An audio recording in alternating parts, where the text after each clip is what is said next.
Ok YouTube, pravimo sarajevske somune od nule. I ovo je jedini put da ću skint sat i mjest rukom, saosjećat se sa vama koji nemate mikser jer sam ja jedan veliki plemeniti čovjek.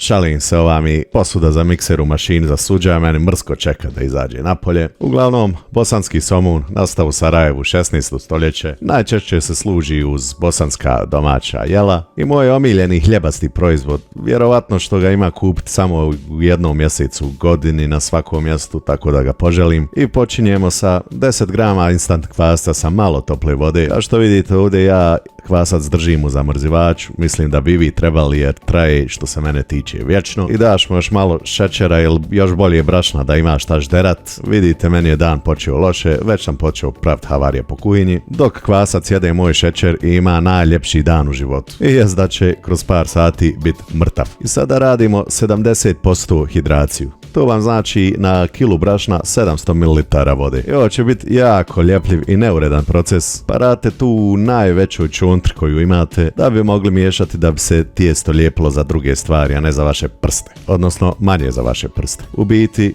nećemo ni mijesti nešto previše. Mijest predugo je svakako precijenjen proces i gubljenje vremena, a ni ja nema miksera sad, tako da dodajte pola brašna u vodu i miješajte. Najbolje ti 550 onaj od kojeg pravite najbolji hljeb.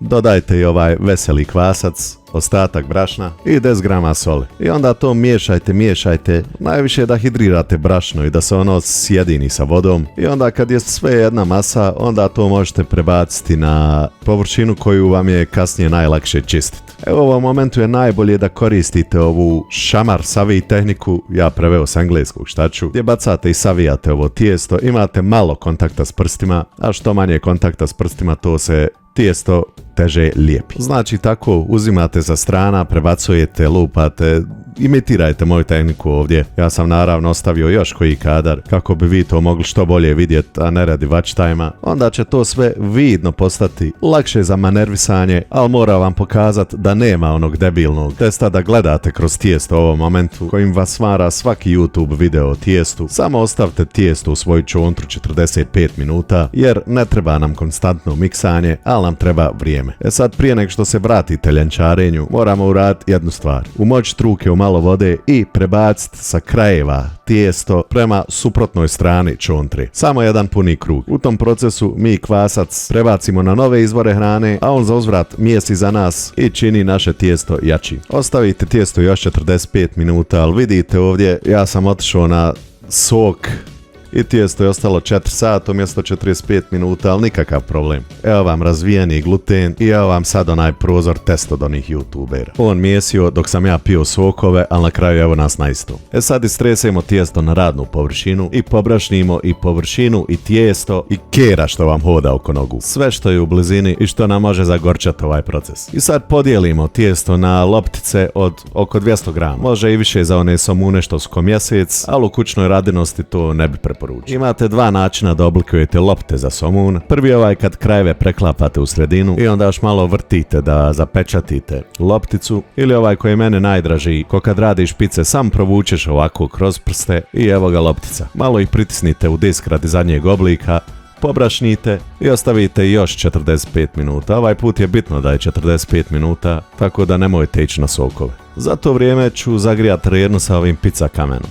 Ako vi nemate pizza kamen, radite klasično sa papirom za pečenje, ali ćete naravno peći malo duže i pozicionirati rešetku malo niže. Ja samo pokušavam sa par trikova razbiti što veću temperaturu pečnice. Na čarši imaju one od 500 stepeni, za njih se ne brinem, a ja nekako sa kamenom i gornjim grilom nabijem pa nekih 350. Znači odvrnem rernu na maksimum, kod mene ide do 300, udarim u ovaj gornji grill grijač plus ventilator i što bliže njemu pizza kamen. Sad nakon 45 minuta vrijeme je da prvo oblikujemo, to jest izravnamo somun koristeći prste. Moja greška u tehnici je što previše silujem sredinu, to mi je rekao moj drug pekar Zemke, veliki pozdrav za njega, ali nije mi ništa mogao reći za šaralcu, kojom pravite onaj poznati dezen. Ja nemam šaralcu, ali imam ovu lajsnu za laminat. Ljudi obično koriste držku od kuhače, oštricu noža okrenutu naopako. Meni moja pobrašnjena lajsna za laminat radi posao. Znači ciljate da pravite šare centimetar udaljene jedna od druge, okrenete somun za 90 stepeni i ponovite proces.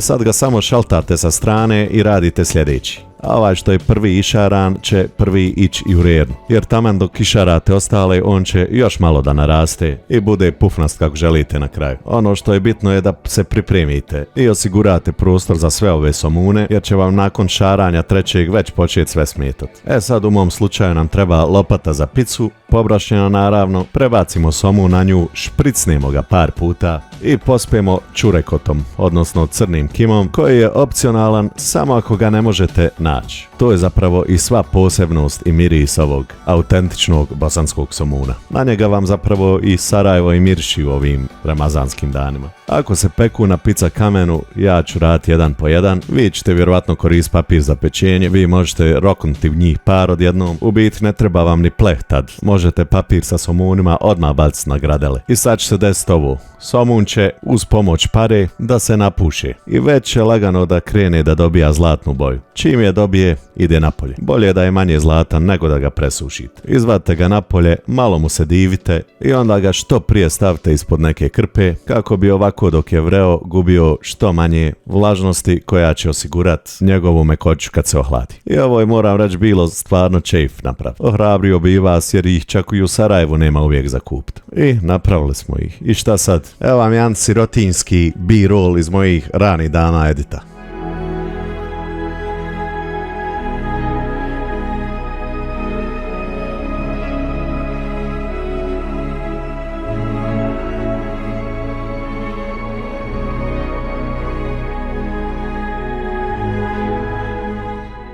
Ja, i meni je uvijek bio najbolji način da ih jedem. Puno bibera i puno putera. Uživajte i prijatno.